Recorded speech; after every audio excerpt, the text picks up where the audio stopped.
So I'm here at Union Station in Denver, Colorado. I'm here because, well, I'm taking a trip with some friends to Colorado, and I really didn't want to go to the art museum, so I decided I would go walk around downtown Denver, including Union Station, and grab some photos and videos while I was doing it. You know, for so long, I thought that I was not a good filmmaker or photographer or videographer, and that there was nothing I could do to get better. Luckily, I recently came into a new understanding of what it means to be good at video and photography, and so I've been wanting to practice more, but I still found myself getting stuck and not able to practice or wanting to practice. And that was always so hard for me because I couldn't figure out why I didn't want to practice. One day I realized a lot of that insecurity actually came out about my camera gear. And my camera gear, I just thought wasn't very good. But in fact, my camera gear is actually something that a lot of professional YouTubers will use.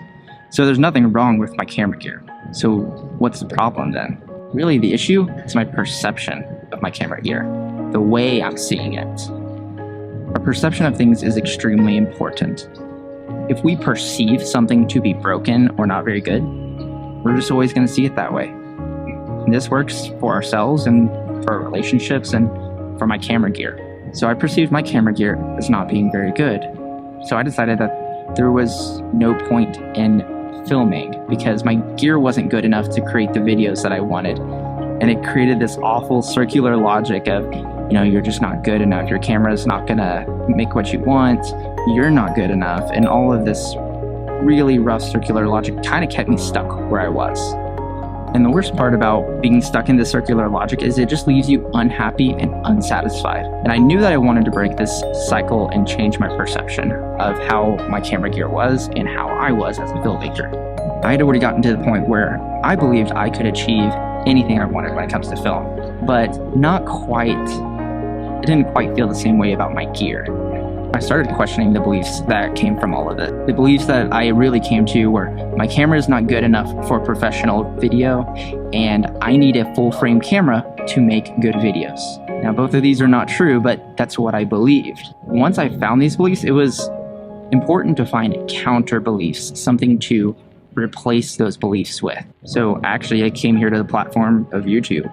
YouTube is a wonderful platform where you can find positive voices if you know where to look, and find the opposite perception of what you're looking for. So I looked up positive reviews about the camera that I use and some other tips and tricks on how to use it and some of the cool features that I didn't know how to use or what to do with. I got so much positive help from YouTube, and a handful of videos really completely changed my perception about my camera and what it's capable of. Hearing some new positivity and a fresh perspective completely changed how I see my camera and what it's capable of. And now I even know some of the cool new features that I have, and I've been using it to record the video that you've been watching this whole time.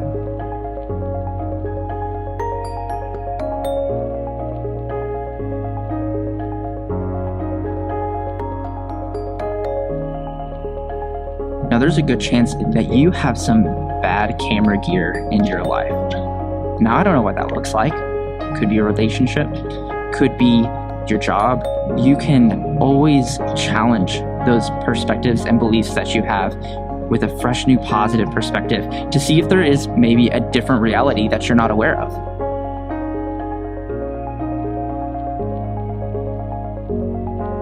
I hope my experience brings you hope for a brighter future. Let me know in the comments what limiting beliefs that you're trying to change. And maybe we can brainstorm together some fresh positive perspectives. Thanks for watching.